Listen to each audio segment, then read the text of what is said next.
Hello, everyone. A very warm welcome to the second session of the Daiya Knowledge Series. Today, we're going to talk about ideas, possible solutions for a problem that you'd like to solve in the world. Now, opting for entrepreneurship as a journey is quite a bold move. So before you go ahead and invest your time, your effort, your capital, your resources, and commit your life to it, you want to be sure that you're starting out right. And not just while starting out, right? You get ideas throughout the journey of your business. Even when you've grown to a certain level and you realize you need to pivot. So how do you identify and how do you evaluate the ideas that you might get there?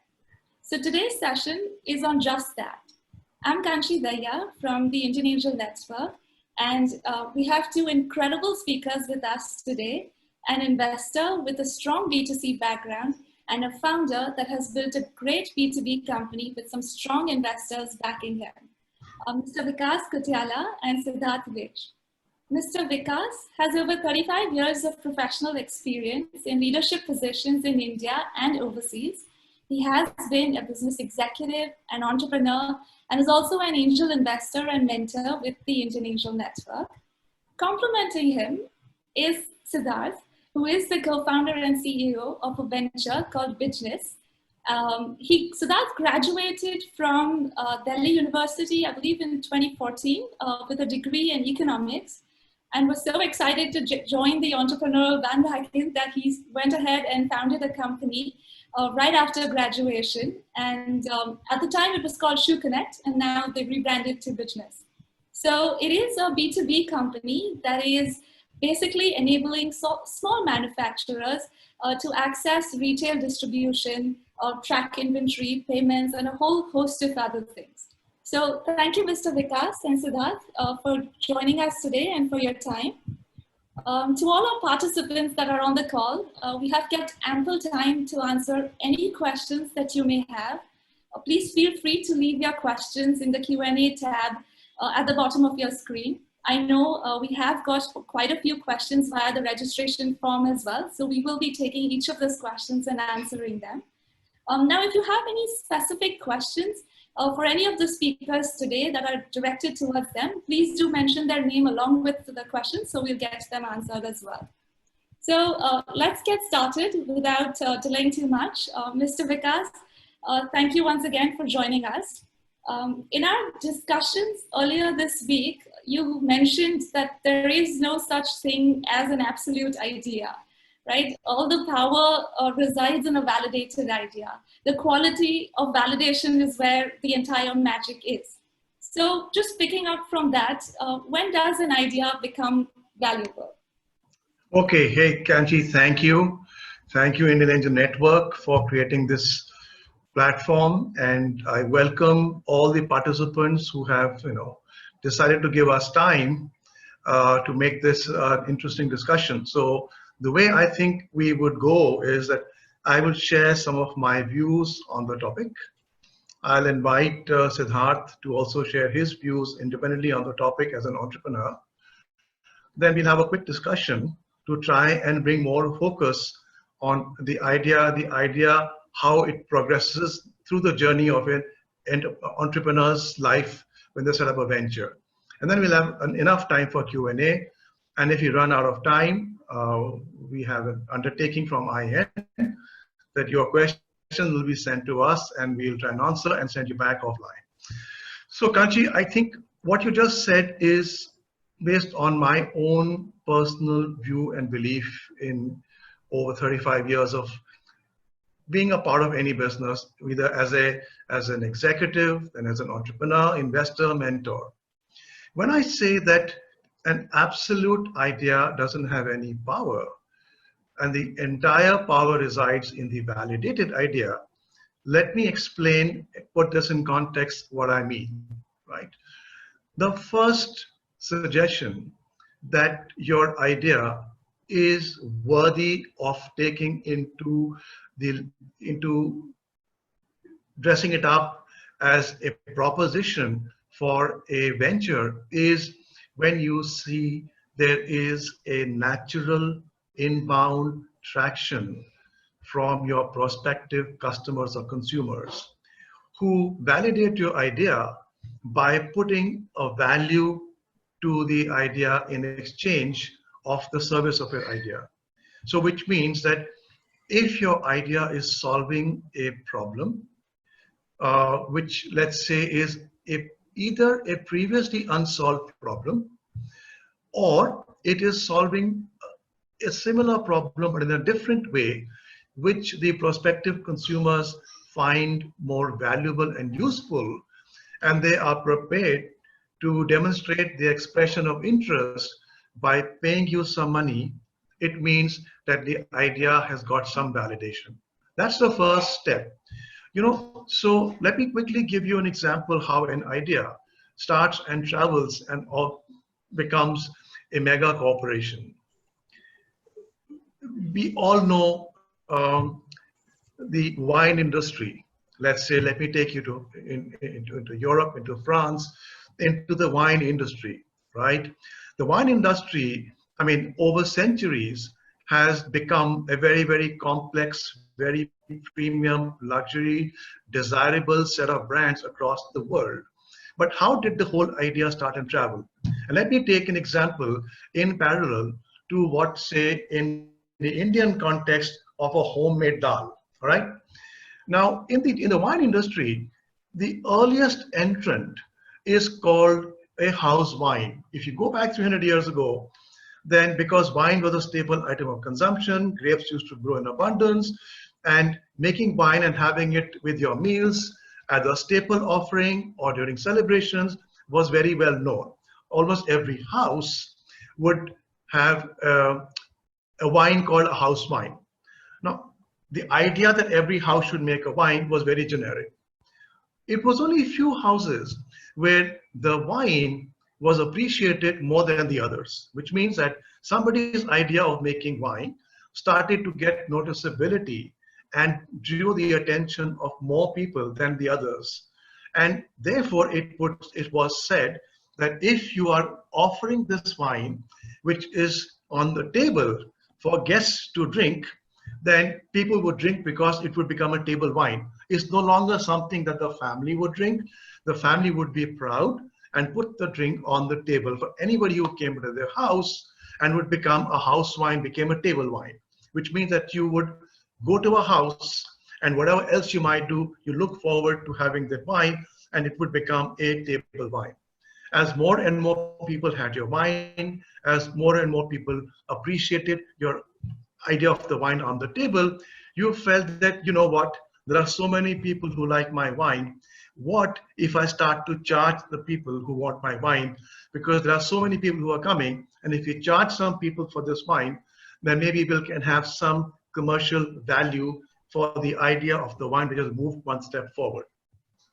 The moment you did that and you found that you were still being able to sustain enough people to come and consume a wine because they were paying your wine, then it would become what was called windy pays, which means that this is a wine which is good enough for people to pay.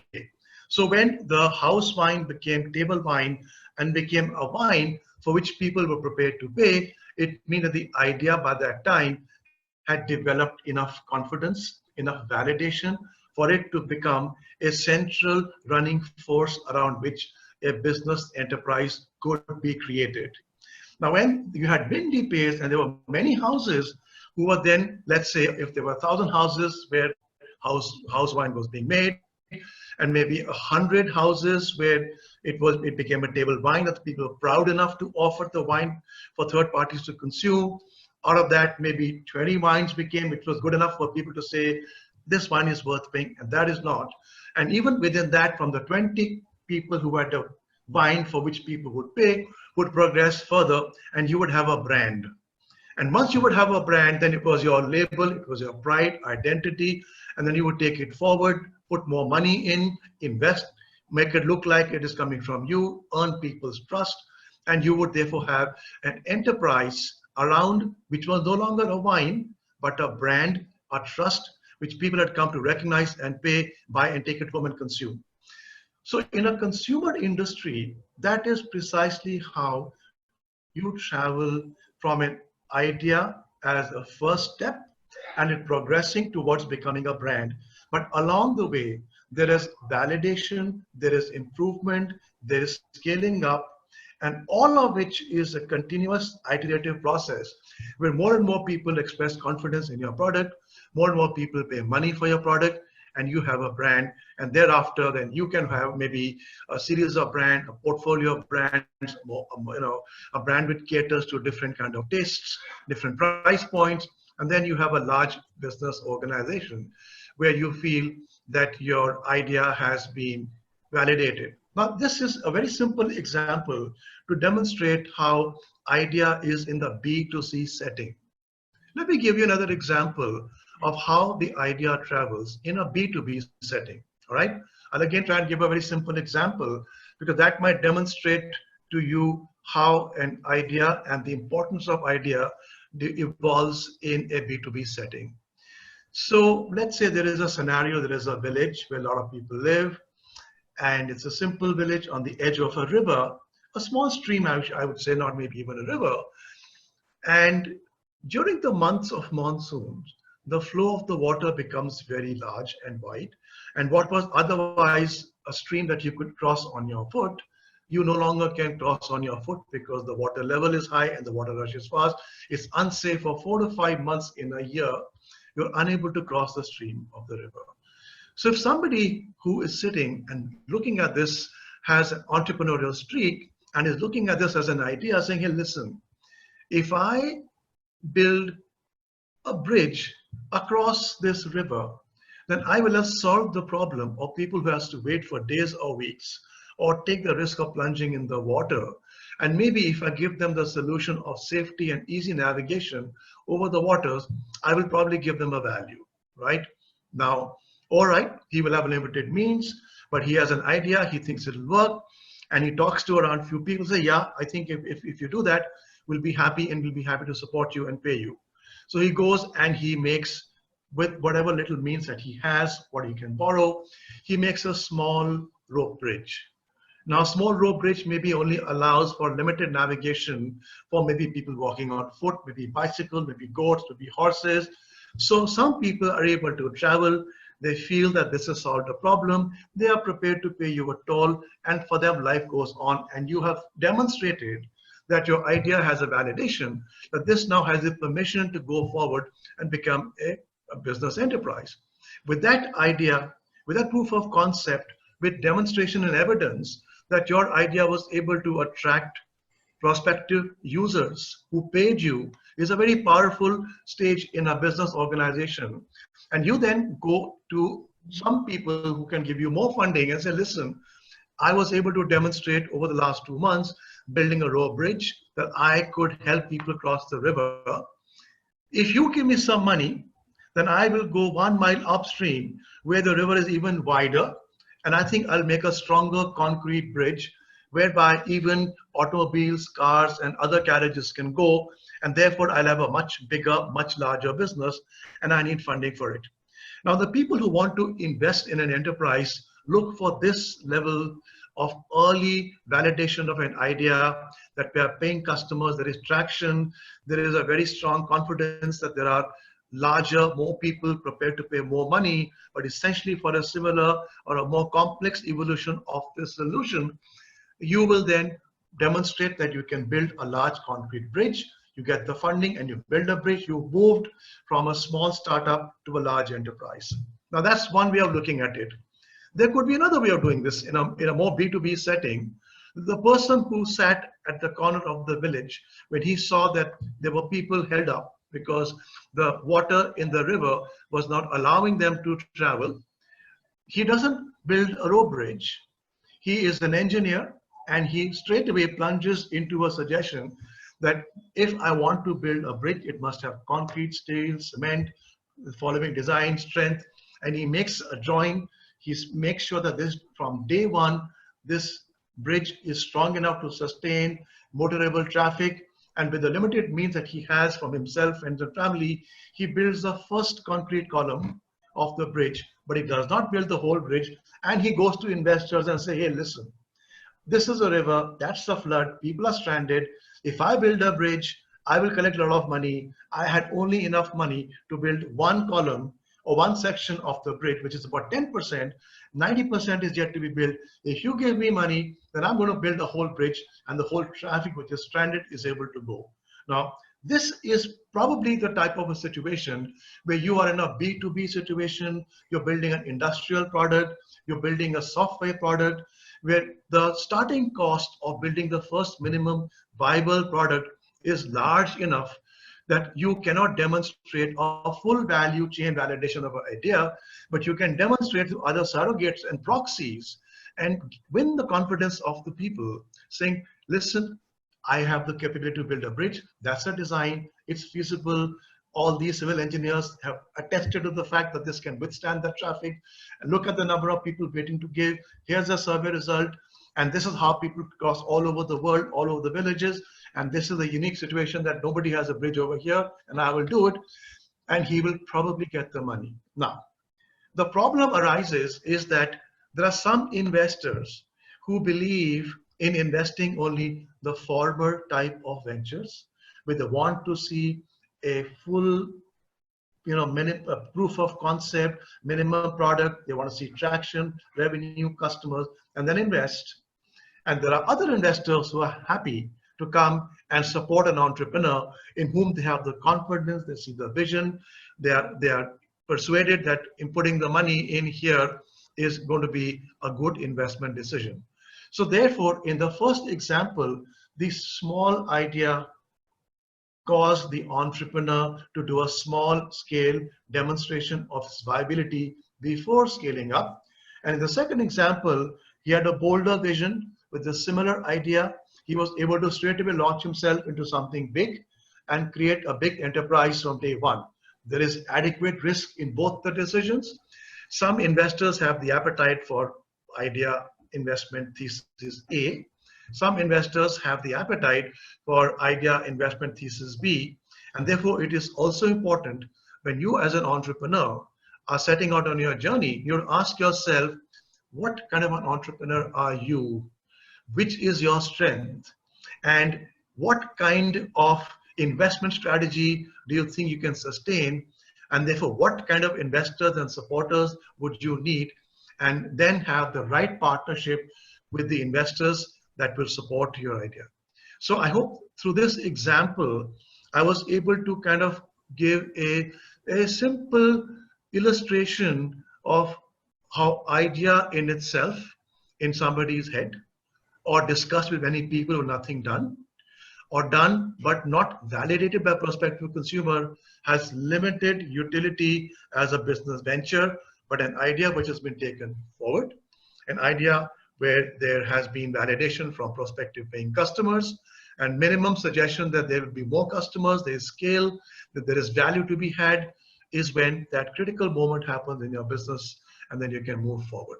So that, I think, Kanchi, if I may say, was a simple illustration of ideas. So maybe Siddharth, you actually have built the business from a very early stage. Just a quick background to people. Siddharth started this venture, Shoe Connect, about 5 years ago, which was a B2B marketplace in the traditional footwear industry in India. A very fragmented, disorganized, unstructured, but a large business. And when he had built his early business idea, he was doing roughly 2 lakh rupees a month of what is called a GMV. That is 2 lakh rupees worth of sale transaction were happening on his platform, when we thought that this was this little young village boy who had built a rope bridge, and he had demonstrated that yes, bicycles and goats are traveling and they're paying enough money. And then if he was supported, he could one day build a full concrete bridge over which the full set of traffic that is there can travel. And he came to IAN. He went through the entire process of evaluation, which is quite rigorous and comprehensive, as you all might know. And we took a small investment stake in his business. And through that investment and follow-on rounds from some other marquee investors, led Siddharth to a point where 2 tier 1 VCs invested money in his venture 4 months ago, and his GMV today is about 15 to 18 crores a month, from 2 lakhs a month to 15 to 18 crores a month in less than 3 months, and he has just got started.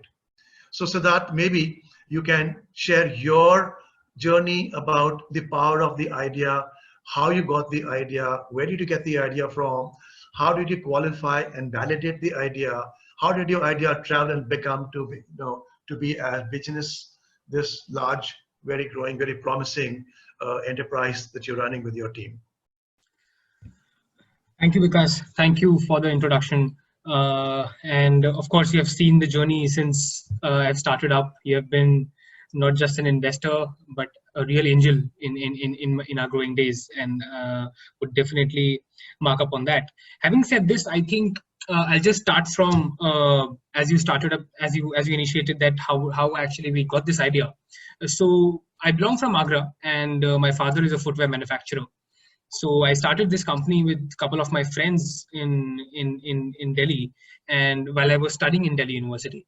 And once we graduated, so we thought that, okay, this is the way to go, because we have already got something in our minds by, say, subconsciously studying what my father day in and day out, what he does, and what the B2B sector, because I think in 2014 and 15, there were a lot of things which were happening around consumers per se.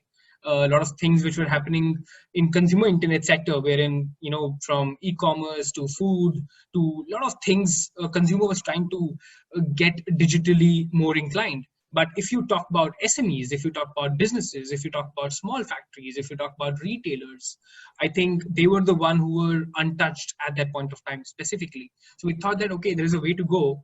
And given that, subconsciously, so it was not a thought through idea in a way that I was thinking it 3, 4 years, 5 years back. It was not like that. It just came out in my last year that, that how subconsciously I have studied that, how these businesses work. Since I have, in my growing up days, I've just seen through thick and thin, and whoever has their family businesses in kind of largely non-essential categories, they would understand that, okay, how these footwear apparel businesses work. So that was the initiation of the thought, I would say. Now, going forward, as I said, that when we started off, we didn't know about this investments and fundraising. So for the IAN came, Indian Angel Network came after almost 1.5 years of starting up. We started almost in early 2016, very early 2016 and late 2015. So and talk about the validation. So I'll just broadly, for the audience specifically, I'll just divide a very generic view for the validations per se, that how we actually got our idea validated and how it can be generically applied to across the companies. If I say that, okay, so some ideas create a new market, some ideas prepare for a better alternative. So there are just broadly two sense of things. Some ideas, as I said, that they create the new market. No one knows that if users will pay for it or not, but there is a very strong value which one could see that if the product could come out, the value would be very, very strong, and the user's life could face a certain sense of change. This is one sort of product. The second understanding is how an entrepreneur should think is a product or a service when there's already a running product or a running demand for a specific need, but then he thinks about creating something new out of it, which he or she is very sure of that users will pay for it. But then again, it has to be out and users should pay for it. So that's broadly the two sides I would divide it.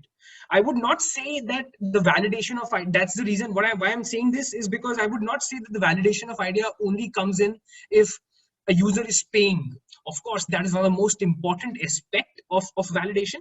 But in a concern, when you are building a service or a platform, sort of, we are just trying to think that, okay, if this platform can come or a product can come, it can change the life.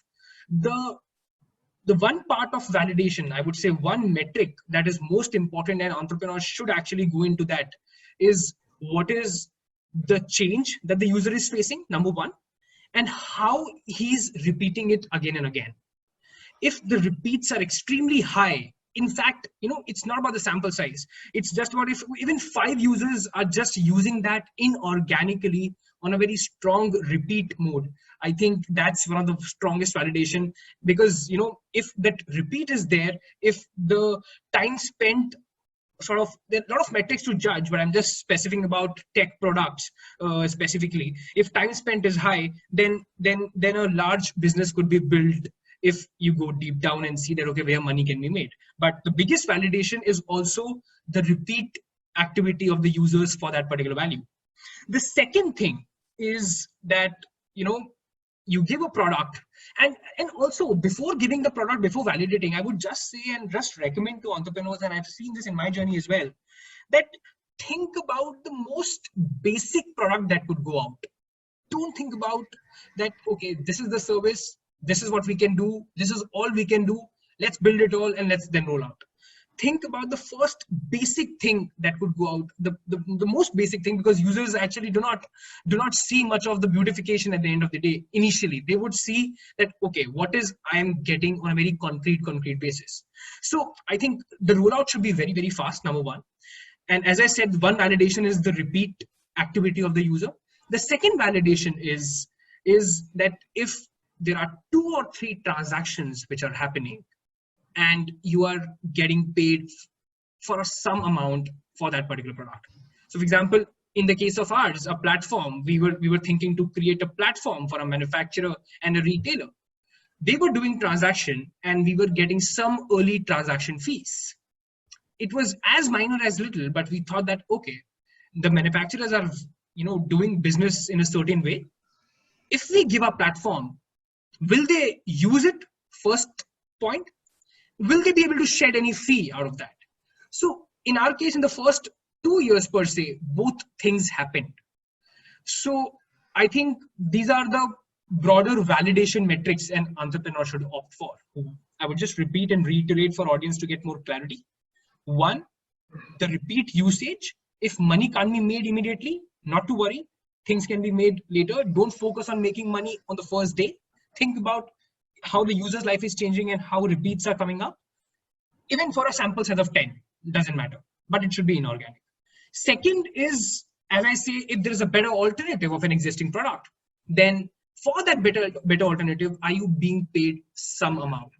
Is there a commercial transaction which is happening, and there is a fee, or there is a higher probability or evidence of a fee which is coming out and you are seeing it. I think these 2 are the most important points when it comes to validation and entrepreneur should opt for. I hope I wonderful. No, wonderful. I think Siddharth, that's very well put. And I will launch a second idea, second concept from here. The once you have reached the stage, as Siddharth also said, that the consumer or the prospective consumer is demonstrating his validation either by repeat or a small fee, and that can be enhanced as you go along.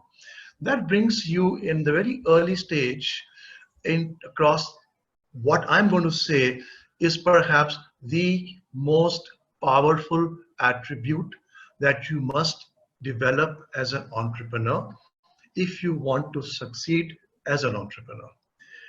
The ability, you hear a lot of things about passion that people should bring, energy they should bring.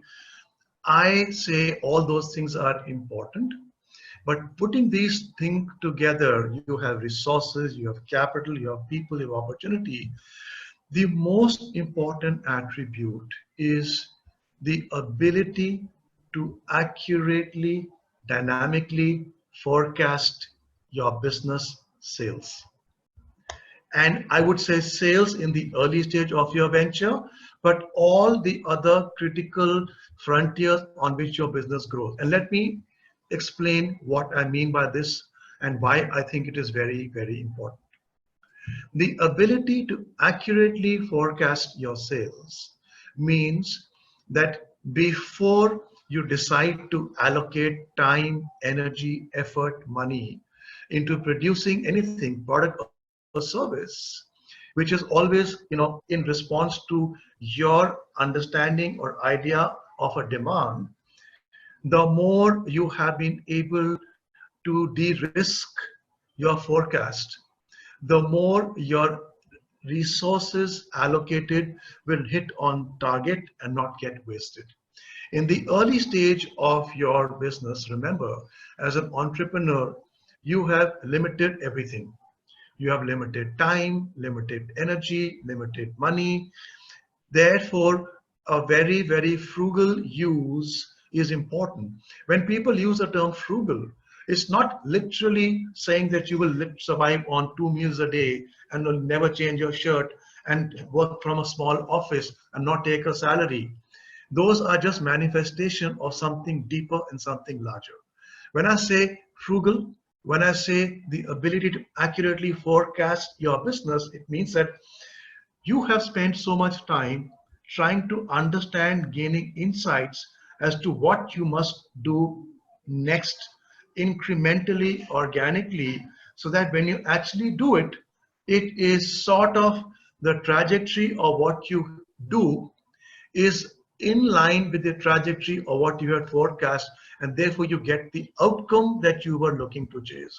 Now, let me give you another example. So I spent early part of my life working for Pepsi Foods, which is Frito-Lay. It was not called Frito-Lay in those days, snack foods, right? Now, the Frito-Lay business in the US through the 80s and the 90s was legendary hallmark of how an excellent corporation is defined. There used to be a book called In Search of Excellence, which was during our time growing up in the 80s and 90s, was the management book to understand what drives excellence in the life of a large enterprise. And Frito-Lay was one of those books mentioned, featured, and choreographed in that book. The internal science of the company was they were in the business of selling fresh snacks, salty snacks, chips, and all these things, right? And market research had shown, and the knowledge bank of the company was based on the fact that if your product was always fresh, it would always sell. If it was the freshest in the market, it would sell most in the market. Therefore, you would be the market leader. And they were the market leaders because the product was always fresh. How did they get to that point that the product was always fresh? They used to run the company on the principle of called store door value. So they had cut out all the intermediaries.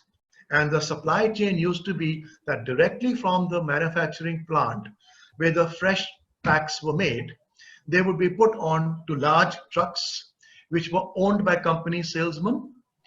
And their job was to directly deliver from the factory gate to the retail store. And they were evaluated not on who sold the most, who had the highest volume growth over last week or last month or last year. They were measured and incentivized on who had the most accurate forecast, which means, and they were forecasting weekly. This is going back 35 years, right? So which meant that you had to get your forecast every week right, which means that you didn't have to order more than what you could sell across the stores. You didn't have to sell less than what the store demand was. You had to get it right.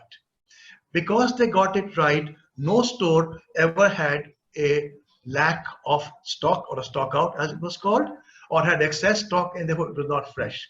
So therefore the continuity of your product being fresh was down to one thing, which was you have to accurately forecast what you want. And that principle, I think, all of you entrepreneurs or prospective entrepreneurs must deeply delve into your business and say, what would it take for me to accurately forecast the future of my business, right? Now, here I'll take one more example. Now, whether you are a very early stage startup or you are a multinational company, matured, multi-sector, multi-industry with decades of experience, that you can name a GE, you can name a Unilever, you can name a P&G, you can name any such large organization and your organization. The principles on the basis of which you will deliver and drive growth are not any different. Any business, a large enterprise, has a very large stack of premises on which they run their business. In their premise stack, there is understanding of the market, customer, knowledge, competition, regulation, years of experience, handling people, skills, and on that basis they run their business. But their business only grow if they are constantly striving to do new things. And when you do new things, then in your premise stack, you always put some assumptions which you factor in, because it is new for you. You have a thesis. It's not a theory. You know that this has to be validated, and therefore when you put those assumptions in your stack, you see with the new proposition, with few assumptions, how does your forecast of the business behave, right? So if their business premise has got 100 premises, there may be 95 are known stock equity of their understanding, and maybe 5% of it would be something which is new, which is exciting, which is giving them new frontiers of growth. When you are a startup, you also have a premise of stack. You also have some understanding of the market, customer, competition, regulation, product, technology, people, except in your case, almost everything is tentative. In your case, almost everything is a stack of assumptions, and therefore you have to progress in the market more cautiously. Now, as long as you are aware that your premise of business is stacked with assumptions which you have to validate, and as long as a founder you are nimble, you understand that you are testing the hypothesis of every assumption as you gradually move forward, and once they get validated, it becomes a premise which is based on evidence. And therefore in your stack, over time, as you become a mature organization, from 5% premise based on market facts and 95% based on assumptions starts to evolve gradually. So therefore the assumption stack becomes smaller and the market knowledge base stack becomes bigger, and you become a stronger and a stronger enterprise. Now, as a founder, as the founding team, it is absolutely your most critical role to play to know and be aware of what is an assumption that needs to be validated and what has been validated, and therefore you can replicate it. Now, initially, it may be only to do with market sizing, segment, price, competition. But as you become larger company, you will have to understand that in every function of the organization, you will have a stack of assumptions and a stack of validated ideas. But what kind of people do you want to hire? What kind of marketing and advertising concepts work? What kind of customer is more receptive to your product? What kind of pricing strategy works in your case? What kind of segmentation and positioning you must take in your business organization? So as you become big, you make your assumption stack more and more finer functionally, whether it is HR or finance or sales or marketing or tech or regulation, and you start to build each one of them independently by assigning people who are the leadership team, who think like you, who understand the value that the companies run on, who are aligned in the vision of what you want to do, and therefore you will move forward. So the ability to de-risk in your business, and de-risking of your business only happens when you have more data, more reliable and valid data on the basis of which that you will take decisions, that your business becomes more mature and less prone to making very, very volatile and existential mistakes. So therefore, I would say what Siddharth said, and he gave the example, and in the early stage, he realized that there was a very broad validation of people demonstrating interest.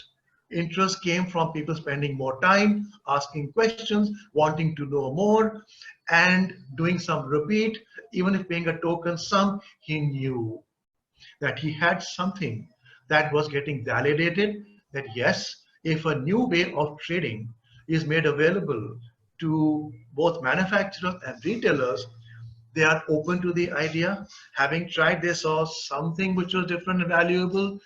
They gave him some value which wasn't enough from day one, but he organically built it, refined his stack of assumptions and evidence of what the customer said they like, what they were not so sure, and by forecasting and trying to do new things of what he thought they would like, and validating it, and coming back and changing a value proposition organically all the time is what will get your business to move forward. So first, as we said, the idea in an absolute existence is of limited utility.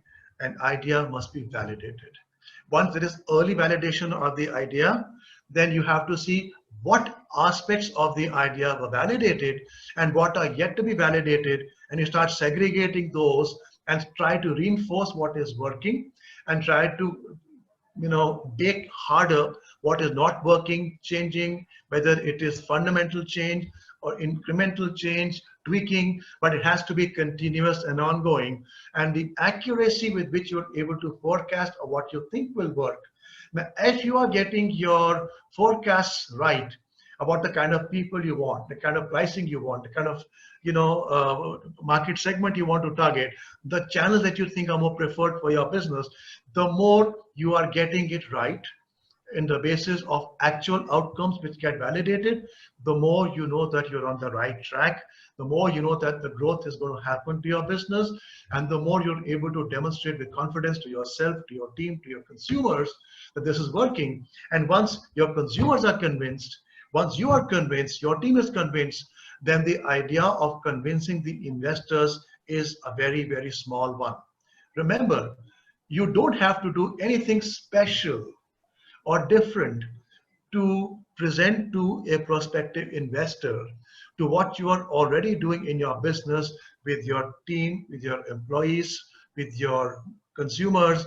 You just have to create a byproduct of the stream of thought, the stream of data, the stream of analysis, the stream of insights, and create the pitch for your investors as a byproduct of what you're doing. If you are sitting down and spending time just to create a deck for the investors, which has got very limited connection organically, it's not derived wholly from your business, actual business practices, plans, and experience, then you know that you are still not ready to take it to the investors.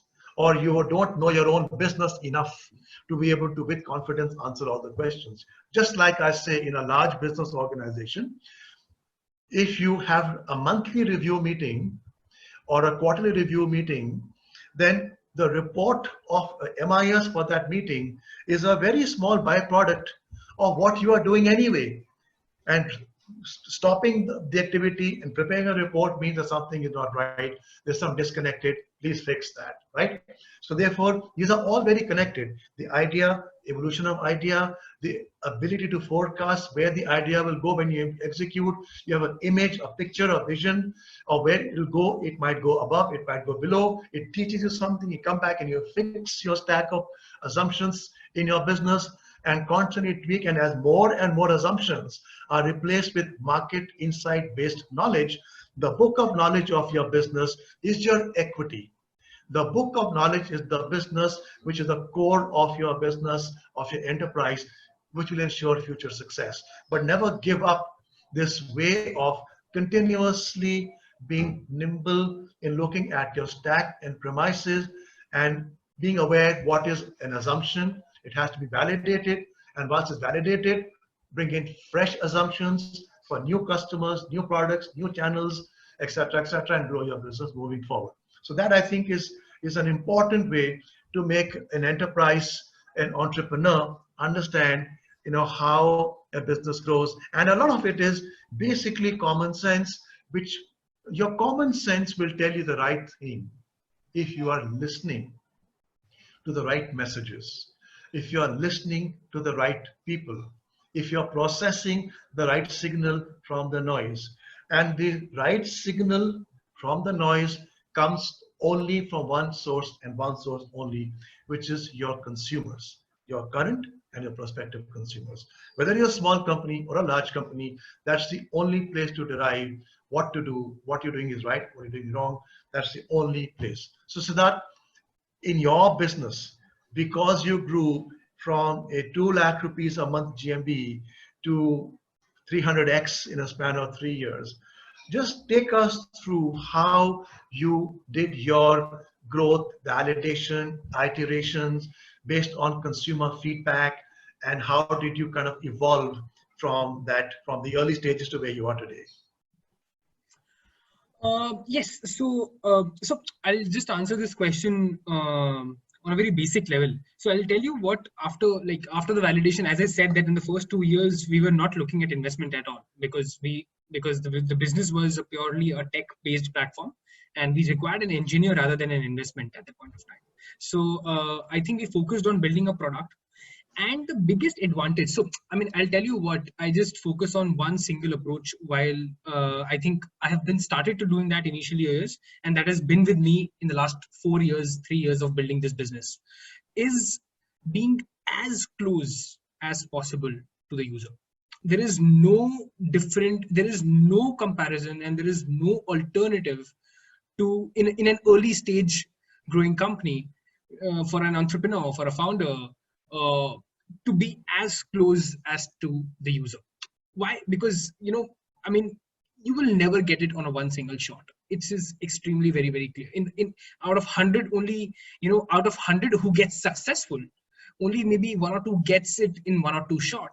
Otherwise, it's highly, highly iterative. And to be iterative, you need to have insights. You need to have we had an option of shifting to Delhi just at all we started. But for the first year, I shifted and I requested my entire core team to shift to Agra for almost 8 to 10 months.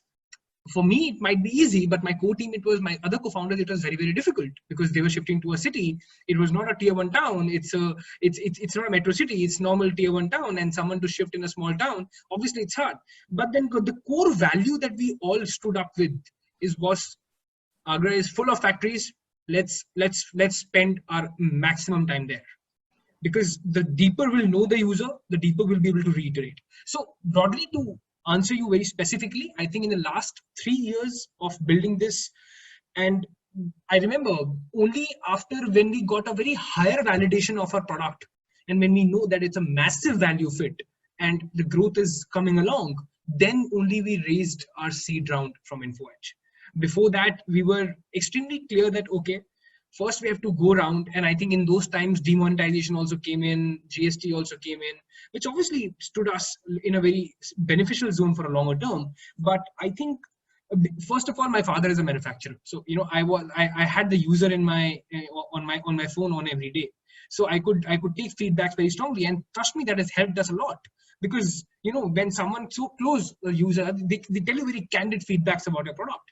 So it helps you just reiterate again and again at a very short notes and short calls.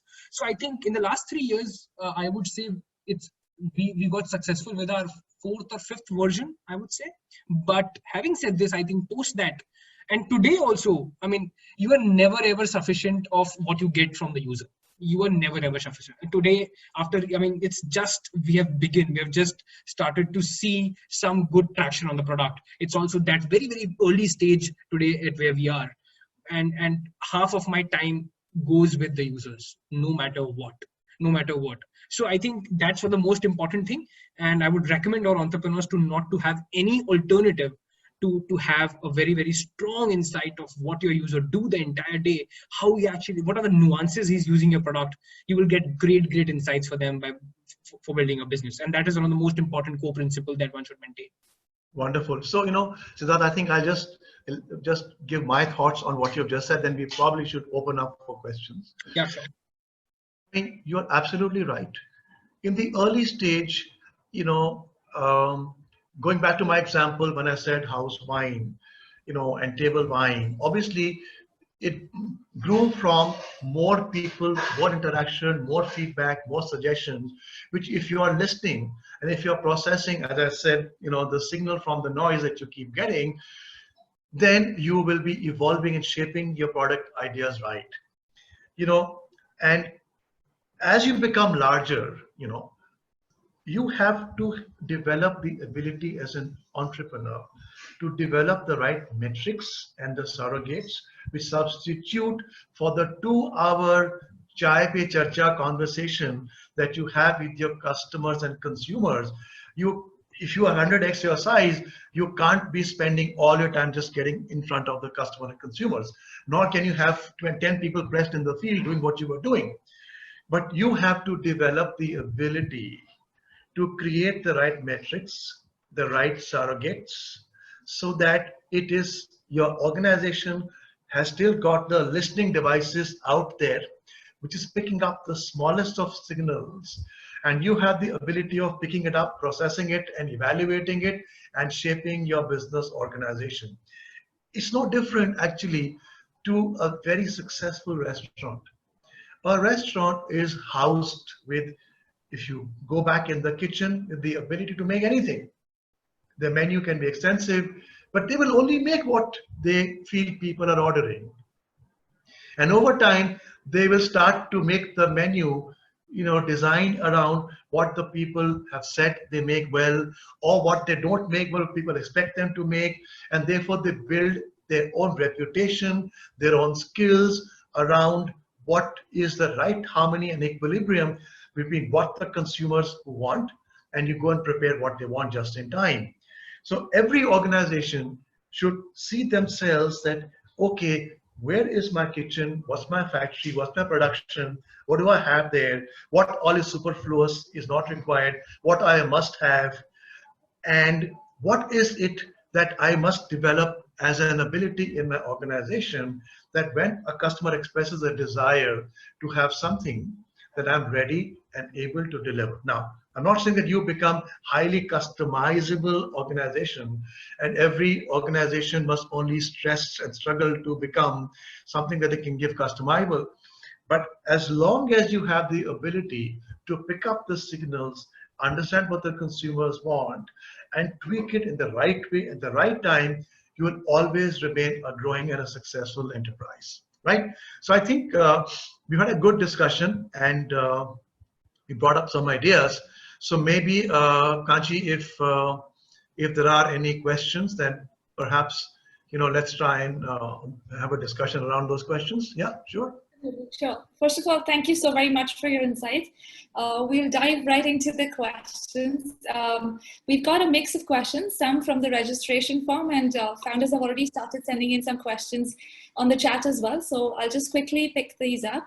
The first question has come actually on the chat, where a founder is asking, do you have to pass out from a lead college? So these are a mix of questions. We'll have some related to fundraising and some related to idea validation.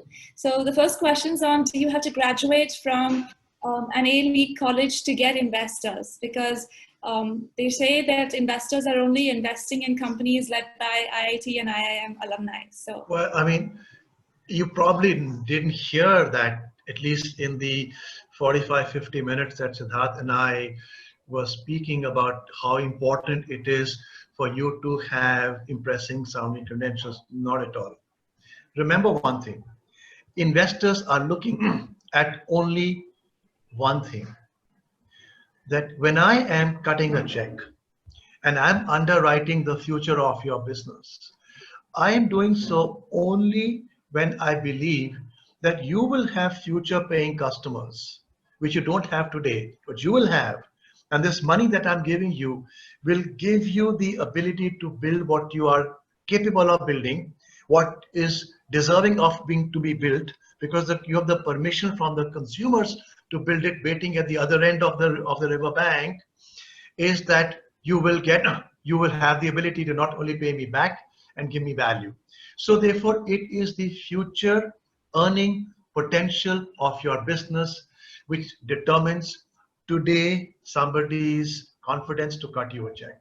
Now, some investors may think that for certain industries, it is important to have people with a certain pedigree in terms of the experience they have, in some kind of skills that they have. It might be technical skills, it might be knowledge based, it might be relationship in the marketplace.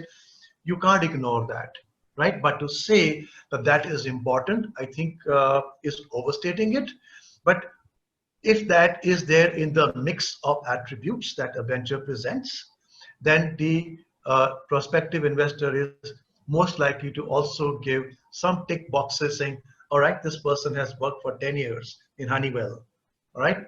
Or this lady, she has worked for 5 years in Silicon Valley, 3 years in Mumbai, and now she's jumping in. Now, or this person went to IIT, went to Stanford, worked in a large corporation, did his own venture and has come. So therefore, the quality of that experience, it is not the absolute stamp per se, but the journey that they have undertaken and the implication of the knowledge, the skills, the network, the confidence they bring, certainly probably weighs in the mind of some investors. But if somebody comes from a background which is, you know, Siddharth, which said he's not from any Ivy League or Tier 1 college, nor am I, right? Nor are so many people around me who have succeeded. So I don't think it works. In fact, let me tell you, I have often argued, and this, I mean, the names I'm taking is not respect or disrespect. I often argue with some very well established, peers and colleagues of mine from the industry. And I said, when you guys go to hire somebody from IIT, right? Well, it's a small pool of people, and it is likely that a lot of people are there and they have done well in life. But how well will they do in future life? You don't know. If you go to an Amity, you will have from 15, 20,000 students in one cohort, right? And if somebody has come up and done well, swimming in a tide of 15, 20,000 people and demonstrated the ability to win and be ahead of the pack, that's a person to go after. That person has tenacity, hunger, stamina, resilience to grow. If I was to choose, I would probably give more marks to somebody who's come from a very big crowd and struggle and demonstrated he or she can succeed versus people who've come from organizations and platforms where a lot of people will succeed anyway. That's my fair answer. It's a very fair, honest answer. Thank you. This one, I think, has been covered to a certain extent on the call, but I'll just go ahead and ask it. How do you validate a B2C business idea? B2B can, you can go ahead and connect with potential customers and understand what their problem is to validate what the solution is, whether a space exists or not. But how do they go about and do it in a B2C space? Okay. So, I tried to answer that in my address, but in a B2C business, the validation means that your scale may be smaller, but you ought to have demonstrated the full value chain and its traction. So if I am building a brand of a yogurt, or if I am building a brand of some other consumer product, a face cream or something or the other, then unlike a B2B, where if I go back to my early example, a drawing with one pillar built and a very complex, explanation about how the whole bridge will be built, exact amount of cement, steel, concrete, road strength, will get you the business. In a B2C, you will have, at the first example I took, that you would have built a rope bridge, a small one, but you demonstrate, listen, I have this wine, which, as I said, a lot of people liked it. People said it's a good wine. I began to offer to more people said they like it. And when I said, will you pay for it? Some people said they will pay for it. And this is roughly what I have got, it costs me roughly 100 rupees to put a bottle together with a label. And I'm able to get 150 rupees, but these are just people, friend, neighbors. I'm not even sure if they're paying me out of goodwill. But then when I went beyond that, I was able to charge the same amount of money. I think I have something here. If I have more money, I can improve the bottle, improve the flavor, make it more consistent, and reach out to more people. My cost will come down from 100 to 70, and maybe I can sell this for 200 rupees because I can create the perception of value in what I'm doing. But that initial step of having gone the full loop of your value chain is more important in B2C than a B2B business. Yeah. Thank you. Our next question is from a founder where he's agreeing to the fact that, yes, you're required to invest time, money, and energy into a startup, and you should evaluate the idea before the revenue model. However, there are certain startups where it is not possible to evaluate the revenue model because the revenue model is based on assumptions. So at such a time, it becomes necessary to invest some amount of money into experimentation. Sure. So is such an evaluation method frowned upon? No, certainly, yes. I mean, as I said, if you are building a tech product, right? Now, the question that was asked first probably has its roots in some of these industries. So if somebody sets out and wants to build a cyber security product, right, which requires a very complex algorithm based whatever that you platform that you wanted to build. And very large company are not likely to use it because, who has the time, who wants to do it, is something very critical, important. So that is where the quality of your assumptions that are truly based on product features, demonstrating what the problem in the marketplace is, your credentials, where you come from, your work for 10 years, in some cybersecurity firm. Based on that experience, you see where the gap was. And therefore, if those things are resonating with an industry expert, because remember, at the other end, typically for that product is also going to be a domain expert, right? So therefore, it is a domain expert to domain expert kind of an interaction. And therefore, the quality of your knowledge, your credentials, and how compelling a problem you have uncovered, and how simple, easy, elegant, or viable your solution sounds will probably get you the right traction. But yes, there are enough products in the B2B space in particular, in the tech space in particular, where the product is not ready, till maybe even after the first set of funding round. But at least the trajectory and the accuracy of the forecast of what you said you will do, or what you're going to do, will intuitively, resonate with people saying, yeah, I think that if these are if you're able to do these three things, you will get to this result that you're saying, and I think you can do it, and you get the funding. So therefore, again, go back to the ability for you to accurately forecast what you're trying to achieve, and the quality of the assumptions on which you built the forecast.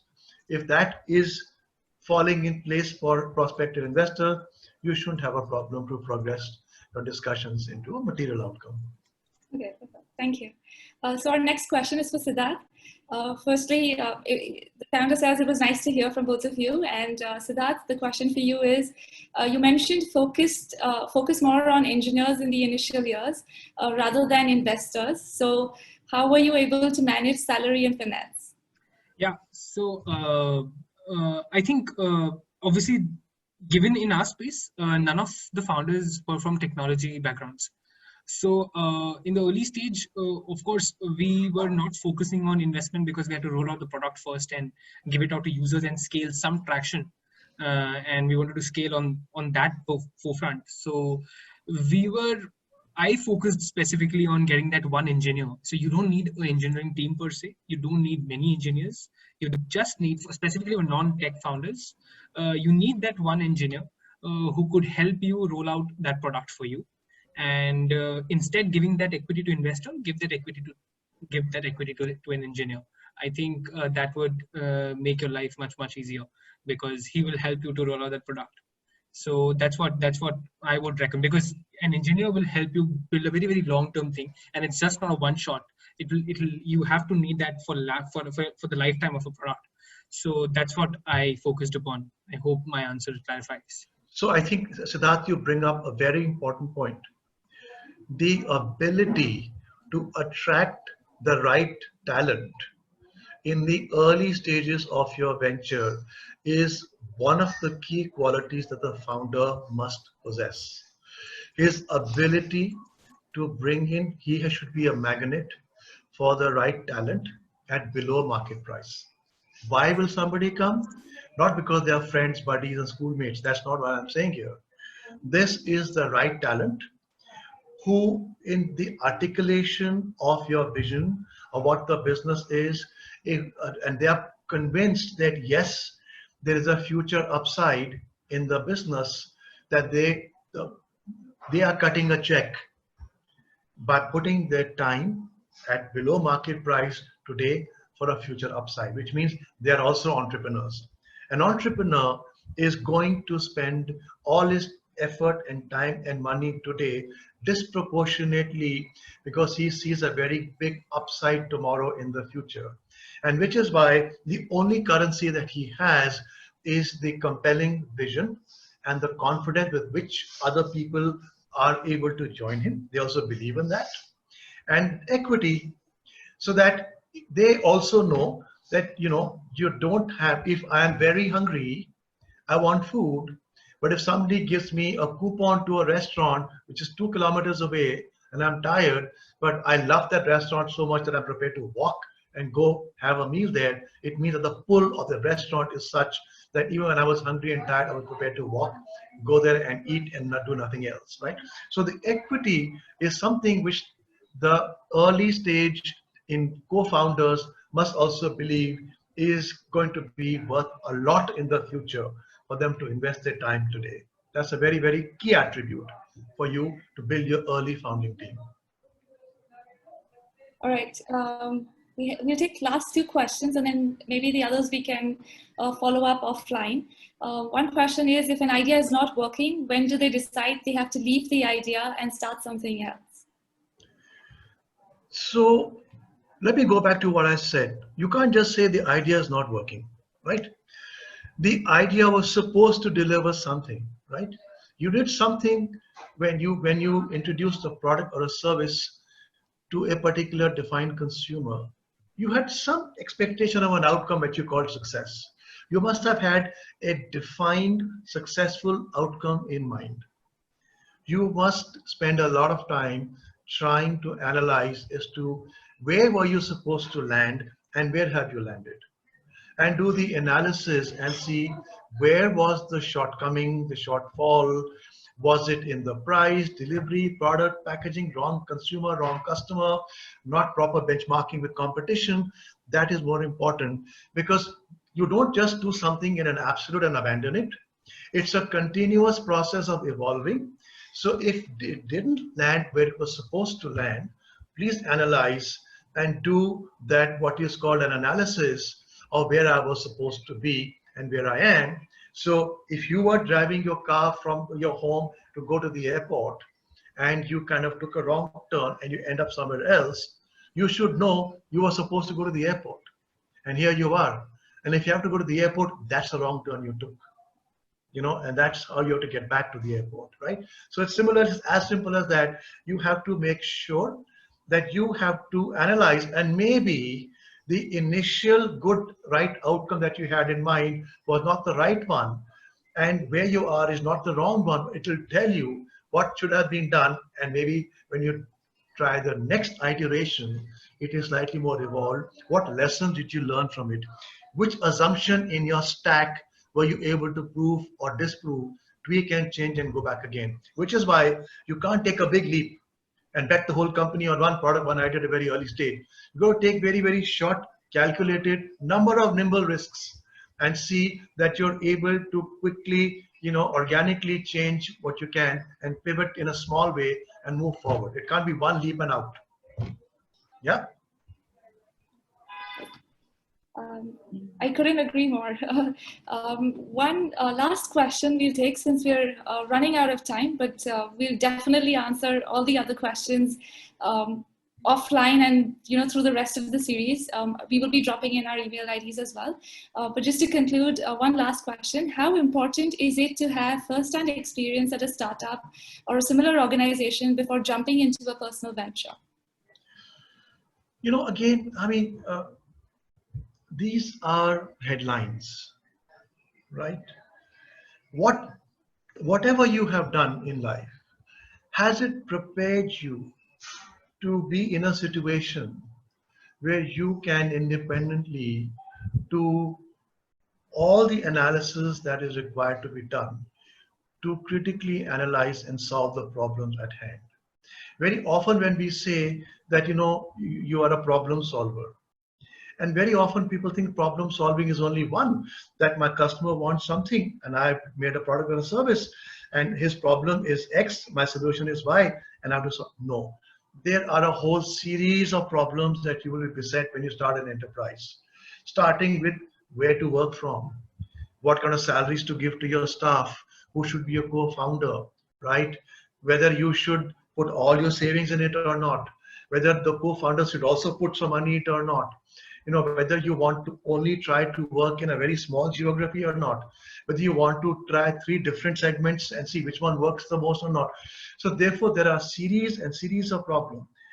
If you are the kind of person who is curious, who asks questions, but most importantly, having asked the question, has the humbleness and the patience to listen and process, you will not fail. A lot of people ask questions, but they don't bother to process the answers. A lot of people ask the questions, but don't capture the essence of what people are saying and process and distill that into an actionable, what you call principle, and therefore they fail. As long as you are curious, you're asking questions, you have an open mind, you're humble, you're listening, you're processing, and you are persistent and you're resilient, you will get to where you are. You never get there, as even Siddharth was saying. Even though he grew up in a family where his father was a manufacturer of shoe, even when he started to launch a service in a business where he was hard baked, he had to shift his team to Agra for 8 months, sit and listen and understand and soak it in before he could figure out that what is it that he needs to do. So therefore, it's more an attitude. It's more how you are curious, you are open, you are listening, you are processing all the time. There never is a time in the life of any entrepreneur, even very successful, if I may say, business leaders today. If you listen to them, a Narayan Murthy, a Ratan Tata, what they will tell you. They're humble, they listen, and if something that is new to their imagination or consciousness, they appreciate it and they do something about it. So therefore, that's an attribute that you need. Yeah? I think we can squeeze one more question. There is 3 more minutes left, Kanchi. Sure, we could. Let's go ahead. Not to pick, there are such good questions on the chat right now, but we'll get to answer them. Okay, so there's a question on valuation. We will be having a session on it, but we could quickly answer it. How do you set the valuation of an AI tech startup which is at the pre-revenue stage? I'm not the person to answer the question. Nobody in the world can give you an answer that you can take to the bank and next day asking for it, right? Valuation at an early stage of a business is very, very unstructured, undefined beast. Yeah. And the same idea can be valued differently by different people on the same day, will be valued differently with the same person on a different day because the context changes, right? Look at pre-COVID and post-COVID. A health tech business or an ed tech business today is on fire. It wasn't the case 6 months ago, right? But just because your business is on fire does not mean you're succeeding. And I tell this a lot to a lot of my ed tech founders in the business, all of whom are seeing their growth zoom. And I tell them that if you come to my room excited and saying that Vikas, last night I jumped 20 feet into the sky. I've never jumped 20 feet in the sky. And I tell them it is because you're on the moon, where the gravity rules are very different. Everybody jumping 20 feet, right? So if the world record is 8.5 feet, and if you're jumping 20 feet on the moon, it's only equal to 3 feet. So when the COVID bukhar settles down, you will not be jumping 20 feet. Even if you are, everybody jumping 20 feet. So therefore, it's your relative performance, how you move forward, that you will see. So therefore, as I said, there is no one straight answer. Valuation is always an intense set of negotiations. And when you are pitching, you will, if your idea is good and you eventually get invested or funded, chances are that you will have met at least 15, 20 serious investors with a whole range of feedback. And here's one more thing I would like to say before I sign off. When you start your quest for funding, don't just think that if you get funded, you succeeded. If you didn't, you failed. With the first 5, 6, 10, or as many presentations that you get till you get the funding that you accept, each meeting is an opportunity for you to get advice, validation, confidence, which if you are listening, if you're curious, if you're drawing upon, believe me, could be more than the funding that you got. Just remember that. Each pitch opportunity to present to a seasoned, mature investor is not just as a cry for money. It is first an opportunity to get knowledge, get understanding, validation, and confidence in what you are doing, and that might serve in the long stead eventually. Yeah? Are we out of time? We are. Thank you so very much, Mr. Vikas and Siddharth, for such an incredible session with very, very practical insights on how do we go ahead and implement, how do the founders go ahead and implement each of the insights that you suggested as they go ahead and validate their business models. Some great takeaways. Thanks so much for answering the questions as well. I know we have quite a few questions that have been left unanswered, but Mr. Vikas. Kanchi, I'll just say one thing. Yeah. How incredible the session was is not for us to say. Let's wait for the feedback of people who were listening. In the true sense of entrepreneurship and validation, we can congratulate ourselves, but I think I would absolutely like to see and get objective feedback from people who I must thank again, who spent time listening to us, giving us honest feedback of what you truly thought was the quality of the content, and if they got something out of it, what they were expecting, they had a forecast in mind, and what was served to them, what would they like to see more, and how can we improve, so that with each knowledge series we kind of progress based on what we think people out there want to hear from us. Absolutely. Yeah? All right. Okay. Bye everyone. Thank you once again for your time. Pleasure. See you another time somewhere, in some pitch session, some event, some networking event, whenever the world permits us to get back to meeting each other in more exciting and dynamic situations. Yeah, bye. Thanks a lot, everyone. Thank you, Kanchi. Bye. Thanks a lot. Thanks. So just to all our participants on the call, if you still feel you have additional questions for either Mr. Vikas, Siddharth, or the IN team, just please feel free to write to us. We'll be more than happy to get them answered. I'm putting my email ID in the chat box. You can write to me, and then I'll be happy to connect you to the speakers or answer any questions that you may have. Of course, it doesn't end here. As you know, we have a huge series planned out for the next few months that will take you through a whole host of other topics. Our next session is actually next Friday, since these are hosted every Friday at 4, where you can, it's basically on government as an enabler. We will be having the head of Startup India, Asta Grover, along with another founder who has worked very closely with the government as a customer or to get policy changed, Bharti Singla from Chakra Innovation. And they are going to give you a very good overview on the initiatives that have been launched for startups from government, and how do you go about and leverage them, whether it is market access, access to capital, policy, advocacy, rebates, subsidies, and much more. So if you'd like to register for the event, I'll also be dropping in the registration link for that session in the chat box. Please feel free to go ahead and register for that. And yes, that brings us to the close of this session. Thank you so much for joining us today, and we're looking forward to hosting you next Friday. Thank you. Have a great weekend.